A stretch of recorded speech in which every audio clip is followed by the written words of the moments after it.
चुप या मौन रहने के 15 फायदे। नंबर 1, चुप रहने से आप बुराई और लड़ाई से बच जाते हैं। आपसी मतभेद नहीं होता है। नंबर 2, आपकी ऊर्जा कम नहीं पड़ती है। वहीं आप ज़्यादा बात करेंगे तो ऊर्जा अधिक खर्च होगी। नंबर 3, आपके चुप रहने से आपके दिमाग की गतिविधि अच्छी काम करेंगी, जिससे आप अधिक सोच सकेंगे। नंबर 4, चुप रहने से आप समाज में इज्जत पा सकते हैं। ज़्यादा बोलोगे तो मुंह से कुछ न कुछ बात निकलेगी। आप समाज में या परिवार में इज्जत से नहीं रह सकेंगे। नंबर 5, मौन रहने से अंतः शक्तियाँ जागृत होती हैं।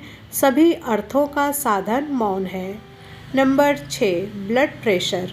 मौन रहने का असर आपकी बॉडी पर व्यापक तौर पे देखने को मिलता है। आमतौर पर अधिक शोर शराबे या ध्वनि प्रदूषण वाली जगह पर रहने वालों का ब्लड प्रेशर बढ़ा हुआ देखने को मिलता है, जबकि जो लोग शांत जगह पर रहते हैं उन्हें बीपी संबंधी समस्या कम देखने को मिलती है।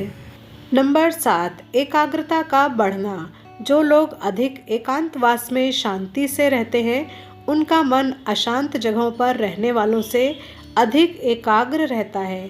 वो आसानी से ध्यान केंद्रित कर पाते हैं। दरअसल वह विचारों का सामंजस्य बनाकर एकाग्रता को बढ़ा देते हैं। नंबर 8, ब्रेन की ग्रोथ होना। मौन रहने का एक लाभ ये भी है कि ब्रेन की ग्रोथ बेहतर होती है। मौन रहने वालों की समझ शक्ति और सोचने की क्षमता बेहतर होती है। नंबर 9, कॉर्टिसोल हार्मोन का नियंत्रण। अधिक शोर शराबे या अशांत जगह पर रहने से कॉर्टिसोल हार्मोन का लेवल बढ़ सकता है। कॉर्टिसोल हार्मोन के बढ़ने से diabetes, high blood pressure, heart disease होने का खतरा रहता है। इस हार्मोन का नियंत्रण बहुत ज़रूरी है। शांत जगह पर मौन रहने से इसे नियंत्रण में करने में मदद मिलती है। नंबर 10, अच्छी नींद आना। मौन रहने का एक फ़ायदा ये भी है कि जब ब्रेन सही ढंग से एक्टिव रहता है तो इससे अच्छी नींद आती है।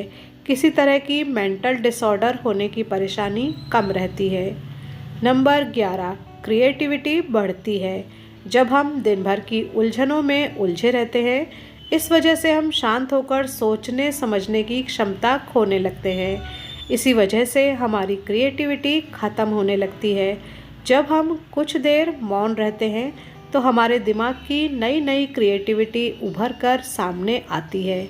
हम में सोचने समझने और सुनने की क्षमता बढ़ती है और हम कुछ नया कर पाते हैं। नंबर 12, एक रिसर्च में पाया गया है कि जो लोग मौन रहने की आदत डालते हैं वो मुश्किल और तनावपूर्ण परिस्थितियों में बेहतर ढंग से निकल पाने में सक्षम होते हैं। इसकी वजह यह है कि मुश्किल परिस्थिति में वो अपना आपा नहीं खोते और लॉजिक के साथ सोचने की काबिलियत रखते हैं। इस कारण वो परिस्थितियों का बेहतर सामना कर पाते हैं। नंबर 13, ब्रेन सेल्स बनती हैं। अक्सर तनाव, स्ट्रेस, एंग्जाइटी और लगातार बोलते रहने और शोर शराबे के चलते हमारे दिमाग की कोशिकाएं मरने लगती हैं।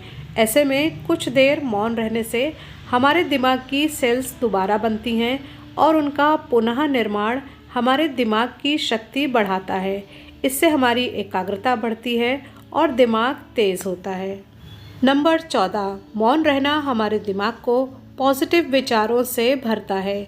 जब हम दिमाग को बाहरी शोर शराबे से दूर रखते हुए कुछ समय खुद पर केंद्रित करते हैं तो हम अपने आसपास की अच्छाइयों को बेहतर ढंग से देख और समझ पाते हैं। इसके साथ ही हम अपने आसपास और खुद के भीतर की अच्छाइयों को एप्रिशिएट कर पाते हैं। इसलिए कुछ समय मौन रहते हुए खुद को समझना, अपने भीतर झांकना और अपने बारे में समझना एक बेहतरीन प्रैक्टिस है। नंबर 15, चुप रहना और कुछ समय तक खुद को स्थिर रखना आपको एक अच्छा श्रोता और समीक्षक बनाता है। ऐसा इसलिए क्योंकि जब आप चुप रहते हैं तो आप सभी पक्षों को सुनते, समझते और डिसीजन ले पाते हैं। चुप रहना आपके दिमाग को शांत करता है और आपको लॉजिकल समीक्षक बनाता है। तो ये थे दिन में कुछ समय चुप रहने के फ़ायदे। Thanks for watching.